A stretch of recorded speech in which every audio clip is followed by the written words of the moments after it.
नमस्ते class 9th cell. हम लोग एक चैप्टर स्टार्ट किए हुए हैं कई दिनों से।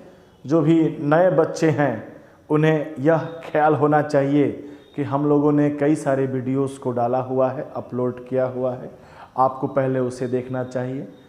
जो भी स्टूडेंट हमारे साथ पढ़ते चले आ रहे हैं उनके लिए बेसिक सा इन्फॉर्मेशन जो हम हमेशा शुरुआत में दे देते हैं वह यह है कि आप नोट्स बनाइए। जब भी नया वीडियो देखना है उसके पहले आप 5 से 10 मिनट दीजिए अपने नोट्स को, ताकि आप जान सके कि अभी तक हम लोगों ने क्या बताया है। आसान बात है, सिंपल स्पष्ट बात। ठीक, तो हम लोगों ने क्या देखा है अभी तक? क्लास 9th सेल पढ़ रहे हैं। सेल का इंट्रोडक्शन लिया गया, सेल थ्योरी की बातें हुई, सेल डाइवर्सिटी की बातें हुई, सेल का टाइप के बारे में बात हुआ, तो प्रोकैरियोटिक के बारे में बात हुआ। यूकैरियोटिक में हम लोगों ने एंट्री किया तो सेल मेम्ब्रेन पढ़ा गया, सेल वॉल पढ़ा गया, अंदर देखा गया सेल के अंदर तो साइटोप्लाज्म, प्रोटोप्लाज्म मिला।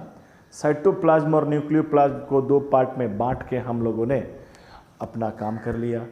न्यूक्लियस एक अच्छा कंसेप्चुअली पढ़ाया गया, आपको दिखाया गया कि मीनिंग ऑफ जेनेटिक मटेरियल, कई नामों से जाना जाता है जेनेटिक मटेरियल।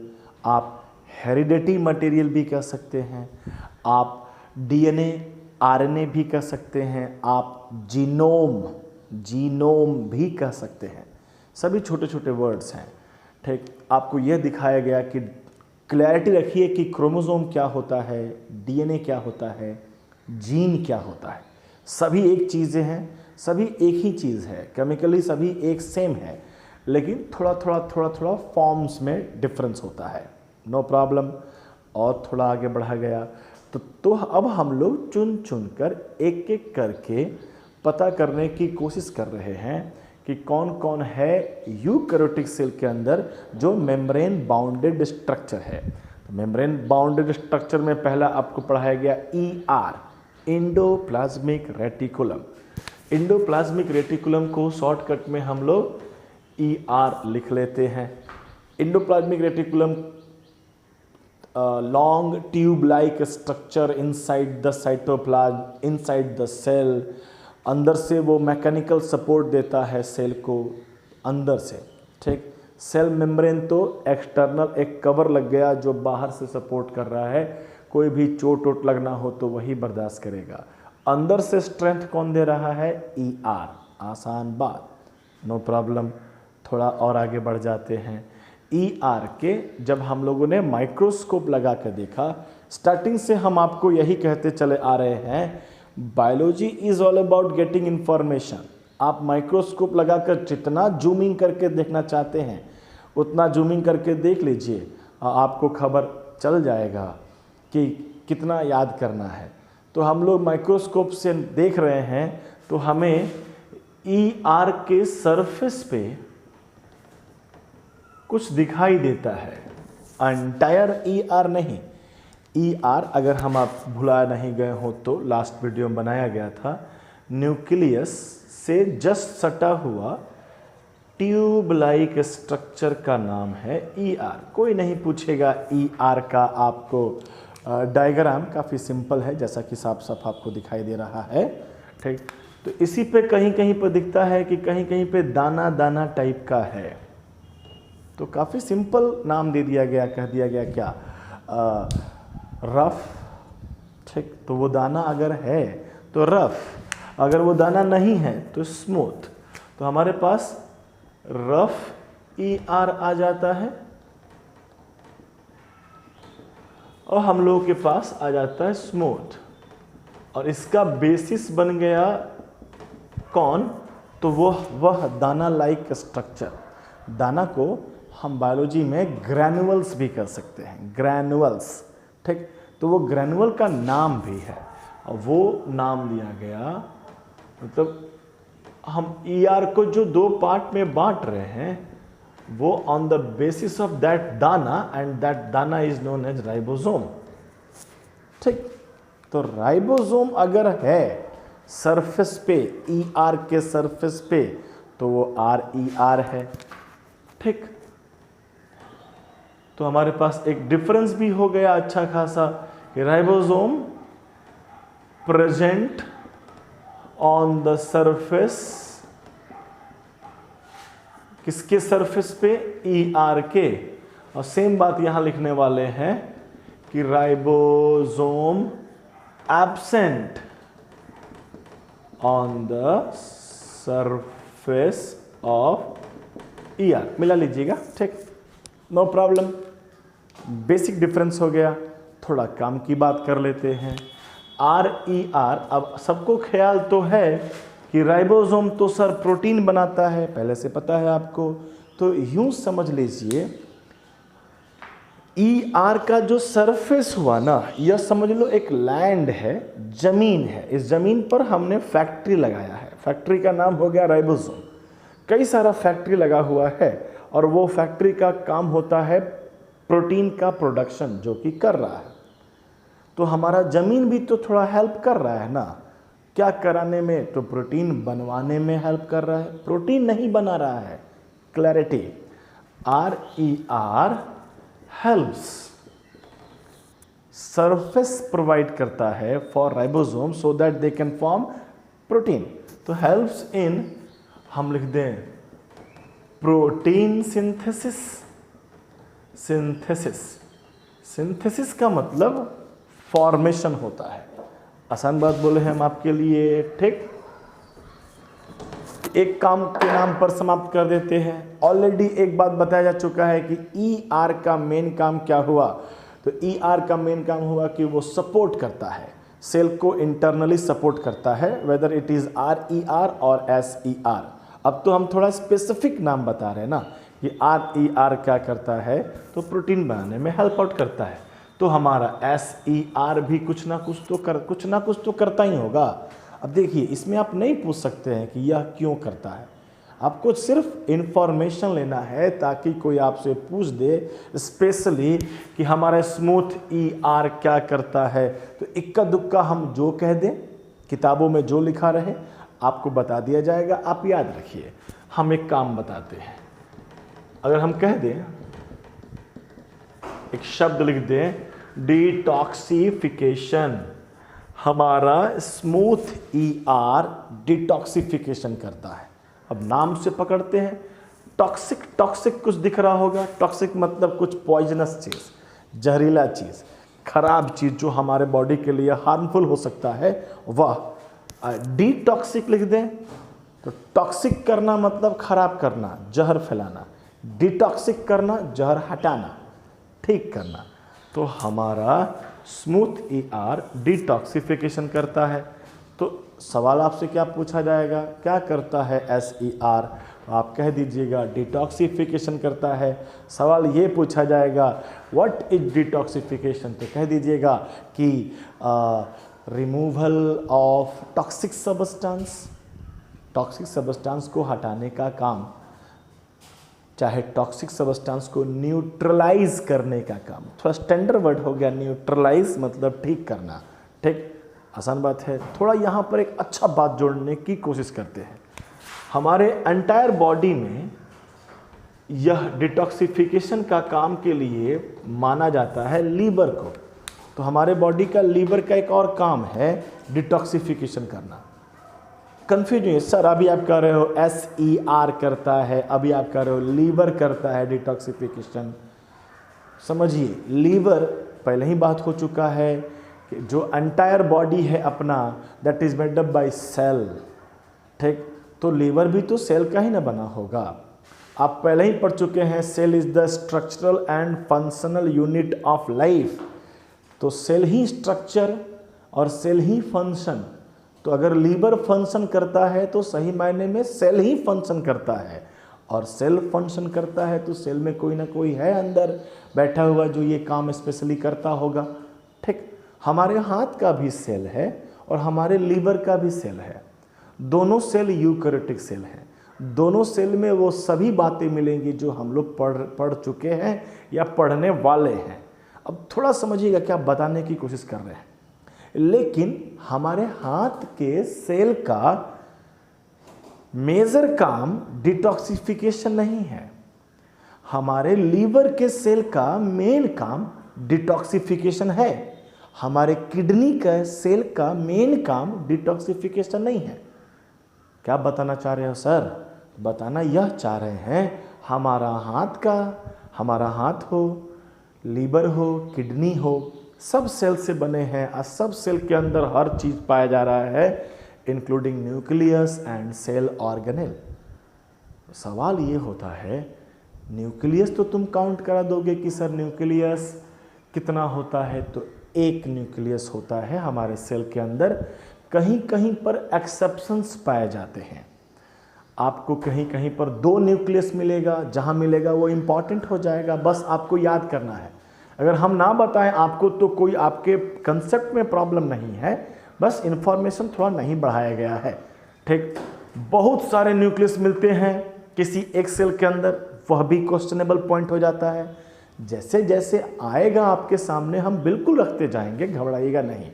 ठीक, उसी प्रकार कोई पूछ देगा ER कितना मिलता है, तो ER में नहीं बता सकते हैं कि 1 की 2 की 3, हम यह बता सकते हैं कि कम कि ज़्यादा। अब हमारा हाथ का सेल का काम डिटॉक्सिफिकेशन नहीं है, तो डिटॉक्सिफिकेशन के लिए जो रिस्पॉन्सिबल है SER, हमारे हाथ के सेल में SER कम होगा। हमारे लीवर के सेल में बात करें तो लीवर के सेल का काम है डिटॉक्सिफिकेशन, तो लीवर के सेल में SER का अमाउंट ज़्यादा होगा। तो ये अच्छा सवाल का आंसर बन सकता है। कल को कोई भी सेल ऑर्गेनेल का फंक्शन पढ़िएगा तो बॉडी का कोई ना कोई पार्ट होगा जो वो काम स्पेशली करता होगा, तो वहाँ पर वह सेल ऑर्गेनेल का संख्या ज़्यादा हो जाएगा। आसान बात। ठीक, दोबारा तिबारा भी सुन सकते हैं वीडियो को कि ज़्यादा लंबा हो गया तो नहीं समझ में आया, तो ऑनलाइन का तो बेस्ट बात हुआ। मतलब यही एक चीज़ हमें सबसे ज़्यादा इम्प्रेस कर रहा है कि जब क्लासरूम में पढ़ाया जाता है तो एक बार सर बोल के निकल गए तब तो मेमोरी बेस्ड है कि सर ने क्या बोला था, और यहाँ तो प्योर रिकॉर्डेड है। आप जितनी बार चाहें उतना बार पीछे आप देखकर सुन सकते हैं, दोहराया जा सकता है। तो रिवीजन नाम का तो साफ साफ यहीं पे सामने ही है। ठीक, तो ध्यान दीजिए, आपको ER के 2 पार्ट हो गए, रफ ER और स्मूथ ER। रफ ER में आपको प्रोटीन सिंथेसिस का काम दे दिया गया, स्मूथ ER में आपको डिटॉक्सिफिकेशन का नाम दिया गया। इसके अलावा भी हम कुछ भी लिख दें कि ये भी हेल्प करता है कुछ बनाने में, कोलेस्ट्रॉल बनाने में, एस्टेरॉयड बनाने में। अब आपको तकलीफ होगा सही, कोलेस्ट्रॉल, स्टेरॉयड नाम है बस केमिकल के, बस बन रहा है। प्रोटीन प्रोटीन है, स्टेरॉयड स्टेरॉयड है। ठीक, बनाने का काम कौन कर रहा है? हमारा स्मूथ ER कर रहा है। जो हमको काम की बात चाहिए वो लिख देते हैं लिपिड फॉर्मेशंस। हालांकि कोलेस्ट्रॉल भी लिपिड ही है, फैट ही है। लिपिड फॉर्मेशंस तो हो गए हमारे पास। ठीक, हम और आगे बढ़ते हैं। हम सब कोई जानता है कि प्रोटीन और लिपिड P+L, प्रोटीन और लिपिड जो है that is required for sale membrane. याद है सेल मेम्ब्रेन को का कंपोनेंट क्या है? प्रोटीन है, लिपिड है, कार्बोहाइड्रेट है। तो समझो एक सेल है प्रोटीन से बना, सेल मेम्ब्रेन है, काम करता है तो थोड़ा रिपेयरिंग की बात होती है। आपका रूम भी है अगर, तो यह रूम में जो पेंट वगैरह है टाइम टू टाइम वो डिस्ट्रॉय होता है ना, घर की मरम्मत की ज़रूरत पड़ती है ना, रिपेयरिंग की ज़रूरत पड़ती है ना, तो हमारे सेल में भी रिपेयरिंग की ज़रूरत पड़ती है। देर सवेर थोड़ा मेम्ब्रेन कहीं का डिस्ट्रॉय हुआ तो we need to form fresh latest new membrane. For that what we required is protein and lipid, and that protein and lipid को बनाने वाला कौन है? That comes from where? That comes from RER and SER। तब तो cell membrane बनाने में इन दोनों का हाथ पैर हो गया। ठीक, तो एक वर्ड बना दिया जाता है मेम्ब्रेन बायोजेनेसिस। आपके बुक में सिर्फ बायोजेनेसिस लिखा है। बायो मतलब लाइफ, बायोलॉजी में जो हो रहा है। जीनेसिस मतलब बनाना, सिंथेसिस, जीनेसिस मतलब बनाना। अगर हम मेम्ब्रेन लगा देंगे ना तो थोड़ा सा साफ साफ स्पष्ट आपके सामने आ जाएगा कि मेम्ब्रेन बायोजेनेसिस या मेम्ब्रेनोजेनेसिस। तो बायोलॉजी में नाम को सुनने का पूरा ट्राई कीजिएगा। यह नाम लिखते ही ये नाम चिल्लाने लगता है कि हम क्या हैं। तो मेम्ब्रेन बायोजेनेसिस मतलब एक ऐसा प्रोसेस जिसमें मेम्ब्रेन को बनाया जाता है with the help of protein and lipid that comes from where, that comes from RER and SER। आसान बात, क्वेश्चनेबल पॉइंट, ध्यान रहेगा। छोटा सा एक शॉर्ट नोट्स हम लोगों ने क्रिएट कर दिया ऑन ER। डन, इतना हो गया। आप होपफुली आप इसे पॉज करेंगे और नोट डाउन कर लेंगे। छोटे छोटे सवाल आप खुद बनाया कीजिए अपने हिसाब से, ठीक। क्वेश्चंस भी समझना जरूरी होता है। चलिए, एक सेल ऑर्गेनेल समाप्त कर दिए हम लोग। अब हम लोग और आगे बढ़ते हैं। इस सेल ऑर्गेनेल में बातें हुई थी राइबोसोम के बारे में, तो आज थोड़ा हम लोग राइबोसोम के बारे में जानकारी ले लें। तो राइबोसोम के बारे में सबसे पहला पॉइंट, अब हम लोग राइबोसोम के बारे में बात कर रहे हैं। सबसे पहला पॉइंट ये है कि ये नॉन मेम्ब्रेनस है। मतलब ये सेल के अंदर का ऐसा स्ट्रक्चर है जिसके ऊपर कोई कवर नहीं है।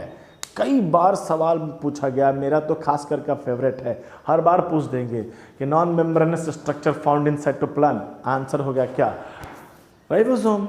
आसान बात है। ग्रैनुअल्स के रूप में दिखते हैं।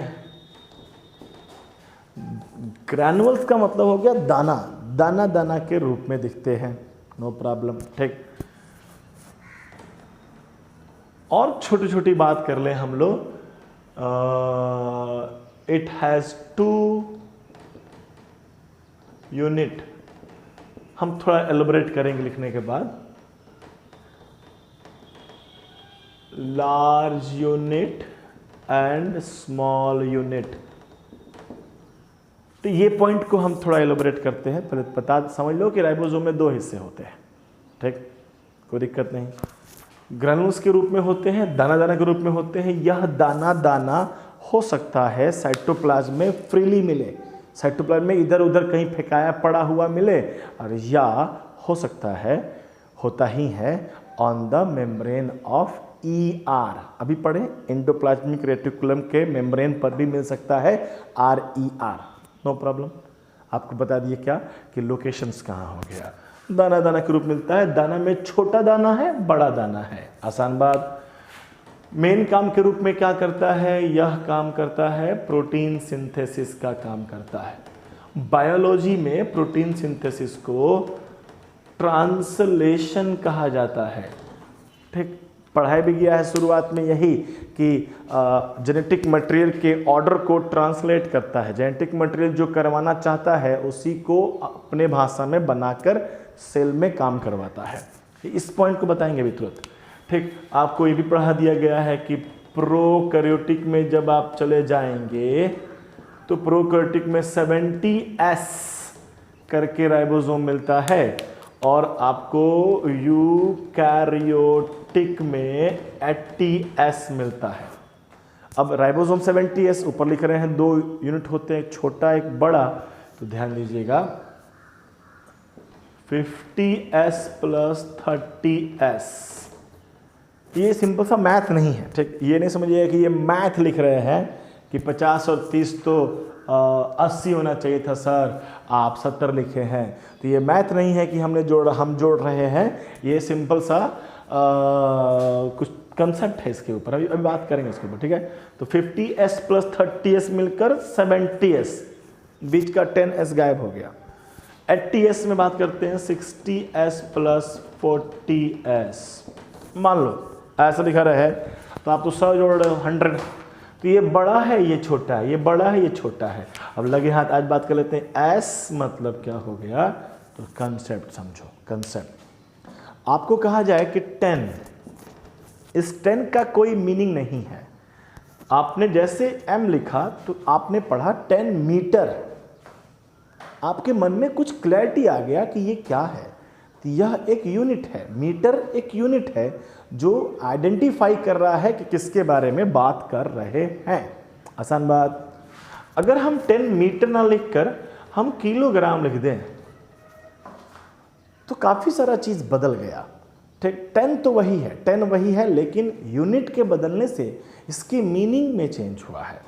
ठीक, अब आपके मन में कुछ और आया है कि ये something related with amount, something related with length, something related with amount. ध्यान आ रहा है? इसे आप मेजर करने, मतलब ये 10 मीटर लिख लिए, कैसे आपने 10 मीटर लिख लिया, 20 मीटर क्यों नहीं लिखा? तो उसके लिए आपके पास कुछ इंस्ट्रूमेंट है, फीता वगैरह है, आप नाप लेते हैं और बता देते हैं। हम उतना ना जाए, सिर्फ बात कर ले 10 मीटर, डन। हम 10 किलोग्राम की बात कर लेते हैं, हमारे पास उसके लिए हमारे पास अनदर कुछ इंस्ट्रूमेंट है, वेट कर लेते हैं, मशीन है हमारे पास, बता देता है समथिंग किलोग्राम। सिमिलरली 70s, ठीक, 70s, S is the unit, किसी ना किसी चीज को बताता होगा। अभी हम क्या समझ सकते हैं? राइबोसोम के बारे में बताता है, डन। और यह S, यह किलोग्राम, यह मीटर को बताने के लिए हमारे पास कई प्रकार के इंस्ट्रूमेंट होते हैं जो डिसाइड करते हैं कितना होता है। उसी प्रकार हमारे पास कोई ना कोई इंस्ट्रूमेंट होगा जो यह बताएगा कि ये 70s है कि 80s है। तो आपके दिमाग को बस समझाने के लिए कि अजीब ना लगे 70s क्या हो गया, आपको अजीब नहीं लगता है 10 मीटर, 10 किलोग्राम। ठीक, आप सेल पढ़ रहे होंगे तो कहीं कहीं सुन रहे होंगे माइक्रोमीटर, तो आपको अजीब नहीं लगता है। ये सभी यूनिट हैं, हर यूनिट का अपना अपना नाम होता है। इसका नाम दे देते हैं, जो बुक में लिखा आता है, सेफ्डबर्ग यूनिट। थोड़ा क्लैरिटी हुआ होगा कि एस का मतलब कुछ समथिंग यूनिट होता है। नो प्रॉब्लम, आसान स्पष्ट बात होना चाहिए। और आगे बढ़ते हैं। अब हम एक डायग्रामेटिक से इस पॉइंट को जो कहे थे कि याद रखिएगा बताएंगे, तो बताते हैं। समझिएगा, एक छोटा सा दाना बना देते हैं, ठीक, एक बड़ा सा दिख रहा है ना, एक बड़ा सा दाना बना देते हैं और हमारे साइटोप्लाज्म में ये पड़ा हुआ है। कोई साइंटिस्ट आता है, सेफ्डबर्ग आदमी का नाम होगा, उस आदमी ने कुछ मशीन लगाया और उसने इसको छोटे वाले को नाप लिया और कह दिया 30s, इसको कह दिया 50s। ठीक, दोनों जब मिलेंगे तो एक राइबोसोम का स्ट्रक्चर बनता है। अब ये छोटे फॉर्म है, दोनों कब मिलेंगे? दोनों कब मिलेंगे? जब हमारा डीएनए एक मैसेज भेजेगा। डीएनए के ही इशारे पे सारा काम होता है। अनलेस और अनटिल हमारा डीएनए मैसेज भेजा नहीं है तो ये काम करेगा नहीं। तो मैसेज भेजा, डीएनए मैसेज भेजता है in the form of mRNA। एक और आरएनए के बारे में आपने सुना, आप ऑलरेडी जानते हैं कि ribosome is made up by what? rRNA and protein. पढ़ाया गया है ना, न्यूक्लियोलस में ये पढ़ा रहता है। ठीक, तो एक और आरएनए सुन रहे हैं, डीएनए ही बनाएगा आरएनए। आरएनए के कई टाइप हैं, एक हो गया आरआरएनए। आरआरएनए मतलब राइबोसोमल आरएनए। एक और तरह का बनाया डीएनए ने RNA, mRNA, M for message पढ़ लो, या मैसेंजर आरएनए। ठीक, तो ये mRNA बना दिया गया। ये समझ लो, ये हो गया एक चिट्ठी। इसी चिट्ठी पे बहुत सारा कोड वर्ड में लिखा हुआ है कि हमें किस प्रकार का प्रोटीन चाहिए, किस प्रकार का प्रोटीन। ध्यान दीजिएगा, तो हमने 3-3 लाइन ड्रॉ किया है। तो ये सब बड़े क्लास की बात है। आप सिंपल विजिबिलिटी आपकी आसान हो तो हमने यह कहा कि कोड है, कोड वर्ड में चिट्ठी है। यह चिट्ठी केवल राइबोसोम पढ़ सकता है, उसी के लिए ही लिखा गया है। राइबोसोम चिट्ठी पढ़कर समझ जाएगा कि जो मालिक है हमारा डीएनए किस प्रकार का प्रोटीन चाहता है, वैसा प्रोटीन बनाकर दे देगा। आसान बात। ठीक, जैसे ही ये चिट्ठी आता है ये दोनों आपस में मिल जाते हैं, छोटा वाले पर बड़ा वाला सेट हो जाता है। ठीक, ये हुआ हमारा राइबोसोम। तो प्रोकैरियोटिक में ये दोनों मिल जाते होंगे, यूकैरियोटिक में ये दोनों मिल जाते होंगे, आसान बात। छोटा वाला क्या कर लेता है, छोटा वाला जो राइबोसोम है वह चिट्ठी पकड़ लेता है, mRNA। ठीक, चिट्ठी में जो भी कोड वर्ड लिखा गया है, चिट्ठी में जो भी मालिक ने ऑर्डर दिया है कि यह बनना चाहिए, उसके अकॉर्डिंग बड़े वाले में कुछ सेटिंग वोटिंग करके प्रोटीन बनाने का काम शुरू हो जाता है। बड़ा प्रोसेस है, बड़े क्लासेस में बताया जाएगा कि आखिर ये काम कैसे होता है।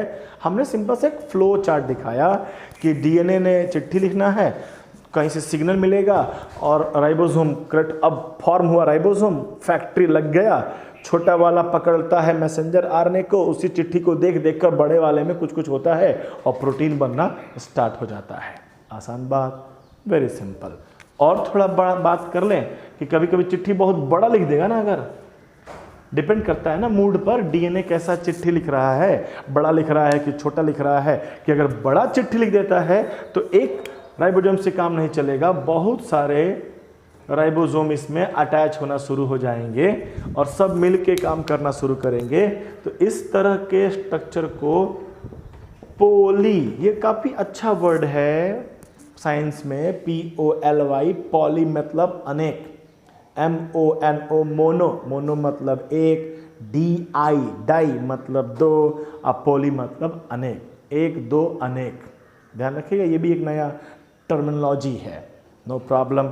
तो हम बात कर लें पोलीराइबोसोम। सवाल पूछा जाएगा व्हाट इज पोलीराइबोसोम, तो कह दीजिएगा एक single messenger RNA combined with many ribosome is called polyribosome। और ऐसा काम हमेशा नहीं होता है। छोटा चिट्ठी होगा तो कोई एक राइबोसोम ही प्रोटीन बना देगा, अब बड़ा चिट्ठी होगा तो बहुत सारे लगेंगे आपको राइबोसोम, तो काम होगा। एक बेसिक सा बताने की पूरी कोशिश, ठीक, कि व्हाट इज राइबोसोम दिमाग में बैठना चाहिए, राइबोसोम काम कैसे करता है। आपका काम रहता है कि आप छोटे छोटे क्वेश्चंस को बनाएं और उसको आंसर्स के रूप में लिखें। ठीक, आसान बात बता रहे हैं, आपको समझ में आना चाहिए।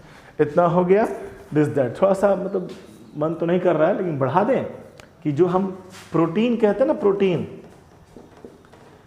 ये सही मायने में क्या है। अगर प्रोटीन को भी एक दीवार के रूप में समझ लो, तो दीवार बना है ईटा से, तो इसका भी ईटा है, A1, A2, A3, A4, यहाँ A क्या है तो अमीनो एसिड है। जैसे आप ग्लूकोज से काफ़ी फैमिलियर होते हैं, आप ग्लूकोज कहते हैं, आपके दिमाग में किसी भी कोने में कोई परेशानी नहीं होती है, हम अमीनो एसिड कह देंगे तो आपके दिमाग में परेशानी होती होगी। समझिए, दिमाग को समझाइए। अगर हम ग्लूकोज कहते हैं तो ग्लूकोज क्या है, तो कार्बोहाइड्रेट एक बड़ा सा नाम हुआ, उसका यूनिट है ग्लूकोज। यानी कार्बोहाइड्रेट तोड़ देंगे ना तो ग्लूकोज मिलने वाला है, दीवार तोड़ेंगे ना तो ईंटा मिलने वाला है, बॉडी तोड़ेंगे ना तो सेल मिलने वाला है, सभी यूनिट हैं। उसी प्रकार प्रोटीन भी तोड़िएगा ना तो आपको अमीनो एसिड मिलेगा। अमीनो एसिड A1 मतलब एक अलग तरह का अमीनो एसिड, उसके बाद दूसरा अमीनो एसिड का नंबर 2 है, तो कोई दूसरा अमीनो एसिड है। अगर हम A1 के बाद A3 लगा दें, फिर A2 और फिर A4, तो ये जो प्रोटीन बना, मतलब बहुत सारे अमीनो एसिड से मिलके प्रोटीन बनता है। अगर हम सीक्वेंस बदल देंगे ना तो यह वाला प्रोटीन इस वाले प्रोटीन से अलग होगा। सीक्वेंस में क्या बदलने को बदले हैं हम, मात्र A2 का जगह बदल दिए। इसमें भी वही 4 अमीनो एसिड मिलके बना रहे हैं प्रोटीन, इसमें भी वही 4 अमीनो एसिड मिलके बना रहे हैं प्रोटीन, ठीक, लेकिन सीक्वेंस अलग अलग है। इसी प्रत्येक अमीनो एसिड के लिए ये जो हम बता रहे हैं कोड है, कोड, इसका कोई ना कोई अमीनो एसिड का कोडिंग होगा, इसका कोई ना कोई होगा। अब चिट्ठी में लिखा रहेगा कि A1 के बाद A2 लगाना है कि A3 लगाना है कि A4 लगाना है, वो बात समझेगा राइबोसोम और उस प्रकार का प्रोटीन बन जाएगा। ध्यान रहेगा। तो अगर A1 के बाद A4 लग गया, A2, A3, तो यह भी डिफरेंट प्रोटीन हो गया। तो आपको लॉजिकली समझ में आना चाहिए, बहुत भारी बात बोले हैं, समझ में आपको आना चाहिए, ठीक। कोई दिक्कत? तो आसान बात कह रहे हैं हम आपको, protein is made up by what? Amino acid. बहुत सारे अमीनो एसिड जोड़ देंगे तो क्या बन जाएगा? प्रोटीन। प्रोटीन को अगर तोड़ देंगे तो क्या बन जाएगा? Amino acid. स्पष्ट सिंपल बात है, ठीक। काफ़ी अच्छा स्ट्रांग बात हम आज कह दिए हैं। तो कई सारे क्वेश्चंस इसमें छुपे हुए हैं, आपको निकालना चाहिए और बनाना चाहिए, ठीक। होपफुली वीडियो आपको अच्छा लगा होगा, ये नहीं कहा जाता है लास्ट में। तो आप इसे एंजॉय करेंगे, एंजॉय करके ही पढ़ना होता है, बहुत पढ़ाई बहुत डिफ़िकल्ट बात नहीं है, ठीक। नोट्स बनाते रहिए, अगर एक तरीका अगर आपको आता है पढ़ने का तो कभी कोई दिक्कत नहीं होगा आपको, ठीक। तो तरीका अपनाइए, नोट्स बनाइए, कंप्लीट कीजिए। फिर सवाल है आपके मन में, किसी भी प्रकार का सवाल आता है जो रिलेटेड विथ योर स्टडी है, तो हम उसका जवाब बिल्कुल देते हैं। आप कमेंट में लिखिए क्वेश्चंस, हम इमीडिएट आपको रिस्पांस देंगे। दिन भर हम भी मोबाइल लेके बैठे रहते हैं, आप भी शायद लेके बैठे रहते होंगे, ठीक। बहुत है, धन्यवाद, थैंक यू। मिलते हैं अगले अपलोड में, जब भी अपलोड कर दें तो कांटेक्ट में रहिए, ठीक। Thank you.